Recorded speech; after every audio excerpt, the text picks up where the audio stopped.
In this video, I'm just going to go over attaching 3/8 rubber hose to your system outlet. We go over hoses quite a bit with these systems. It can get a little bit confusing. So on your inlet of your system, you're always going to have a normal 5/8 to 3/4 garden hose going into the system. We want to bring as much flow to these babies as possible. Okay, if you have low pressure, that can happen. You'll want to attach a booster pump. Okay, but I'm not going to go over that now. We're just going to go over the 3/8 hose.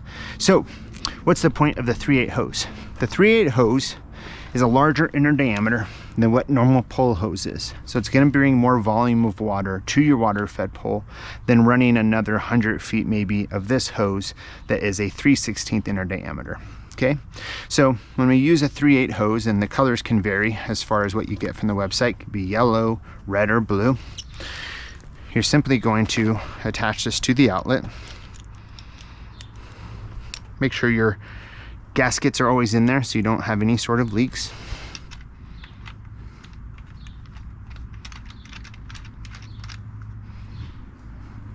And then this is just going to go on the outlet of the 3/8 hose here. And they all always have normal garden hose thread fittings. But simply, that's all that it is. A lot of the reels, such as the Xero HD reel, is gonna have 150 feet of this 3/8 hose. If you see anybody operating with hose going off their system, it most likely is a 3/8 rubber hose.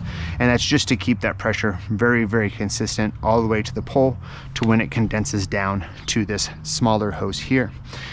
Not really going to show you anything about flow rate. It's just about keeping that pressure more consistent over a long distance. So if you're looking to run 150 feet of hose plus your pole hose, I would strongly suggest using a rubber hose that's 3/8 inner diameter so that you keep that volume very, very consistent. That's simply it. All systems are pretty much the same as far as you always have garden hose threads on the outlet. All of these rubber hoses have garden hose threading on them, so they'll easily attach to that and easily attach to any sort of valve going to your water fed pole. But I just wanted to go over that because a lot of the times what we'll see is that people will take these hoses and make them their actual source hose. If you do that, you'll get a very low volume of water from your water fed pole system. Hope that helps. If you got any questions, comment below.